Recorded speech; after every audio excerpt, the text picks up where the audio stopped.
Auzubillahiminash-shaytanir-rajim. Bismillahir-rahmanir-rahim. Assalamu alaikum dear students. This is Miss Farzana. I would like to continue my second chapter, the Birkenhead, and this would be my third lecture. ठीक है, तो जो मैंने कुछ आपको events बताए बर्केनहेड की तबाही के और उसके बाद होने वाली एक्सपेक्टेशंस के कि तबाह होने के बाद क्या होने वाला है, उसमें ज़ाहिर तबाह हो गया है, शिप तबाह हुई है। हर किसी को अपनी जान की फ़िक्र है, हर किसी को अपनी ज़िंदगी प्यारी है, हर कोई भागेगा दौड़ेगा अपनी जान बचाने के लिए। लाइफ बोट 3 है, 180 पैसेंजर्स को बचाया जा सकता है। टोटल 630 लोग हैं जिनको बचाया जाना है। हर कोई को नहीं बचाया जा सकता है। सबको पता है कि यकीनी मौत का सामना करना है कुछ लोगों ने। सिर्फ 180 लोग पॉसिबली बचाए जा सकते हैं। अब इस कन्फ्यूजन में जो पैनिक क्रिएट होने वाला है, उसके नतीजे में राइटर कहता है कि जो कमज़ोर लोग, औरतें, बच्चे, बीमार, बूढ़े, अक्सर ऐसे मामलात में उन्हें उनकी किस्मत पे छोड़ दिया जाता है। Let me continue some more paragraphs for you dear students. अब मैं आपके लिए पढ़ती हूँ so that you can understand, right. While you study at your home you must read it yourself. अच्छा, if such a thing had happened on the Birkenhead, not one out of the 630 people would have been saved, but there was no panic on the Birkenhead. Writer कहता है अगर इस तरह का confusion बर्केनहेड पे हुआ होता तो 630 लोगों में से एक भी नहीं बच सकता था, एक को भी बचाया नहीं जा सकता था। मगर गुड लक के बर्केनहेड पे कोई पैनिक हुआ ही नहीं। क्यों, कैसे नहीं हुआ कोई panic? Writer says some confusion there was bound to be out with the boats and led us away. Someone may have cried, whoever it was who had cried thus, it was not one of the young soldiers. There was perfect discipline and great heroism among the troops.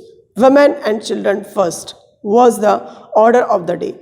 अच्छा, किसने चीखा, किसने आवाज़ लगाई, ये पता नहीं चल सका। हाँ, सोल्जर्स में से, जो यंग सोल्जर्स में से थे, कोई उस यंग सोल्जर्स में से तो किसी ने नहीं आवाज़ लगाई, लेकिन किसने आवाज़ लगाई ये नहीं पता चला। मगर एक्चुअली वो आवाज़, वो slogan was the order of that day. Women and children first, ख़वातीन और बच्चे पहले। इतना सुनना था कि सब कुछ ऑर्डर में आ गया। जो ऑफिसर्स थे उन्होंने अपने ट्रूप को, जैसे डेली ड्रिल में वो अपनी अपनी पोजीशंस पर होते, line by line, position by position, quickly उन्होंने अपने आप को सेटल कर लिया, अपने आप को डिसिप्लिन कर लिया।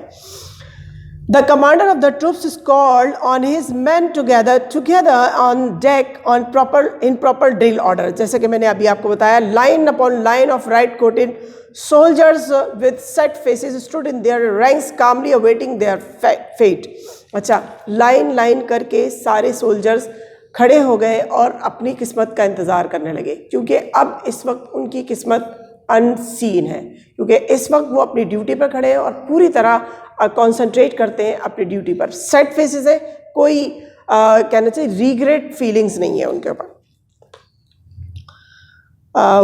When all the women and children had filled the boats, there would be room for only a very few others. The men stood still and watched as the women and children were placed in the boat.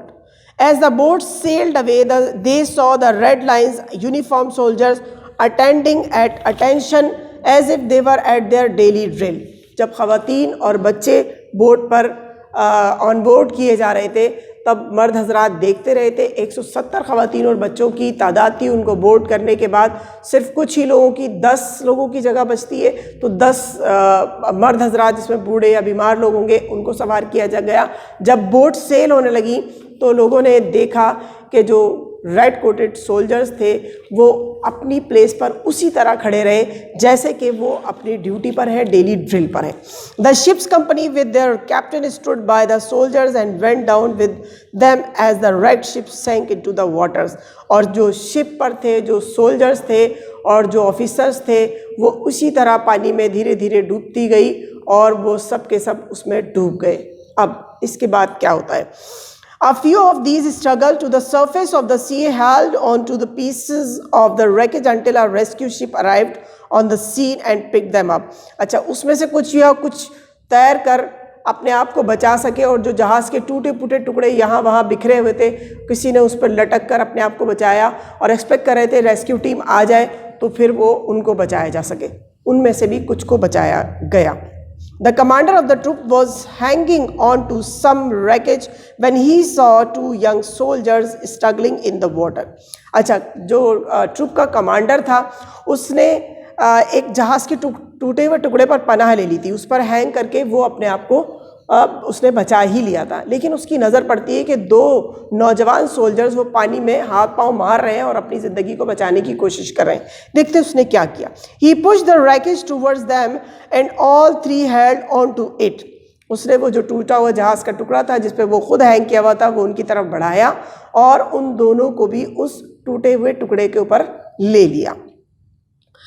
Then the commander realized that if he hung on with the boys, so the wreckage was not strong enough to support all three. So he let go his hold and sank into the sea. अच्छा, जब उसने उनको नौजवान लड़कों को सवार कर लिया, थोड़ी देर में उसको एहसास हुआ कि जो वो टूटा हुआ जहाज़ का टुकड़ा था, रैकेज पीस, वो इतना स्ट्रांग नहीं था कि वो उन तीन को होल्ड कर सके। हो सकता वो तीनों ही उसके साथ डूब जाते।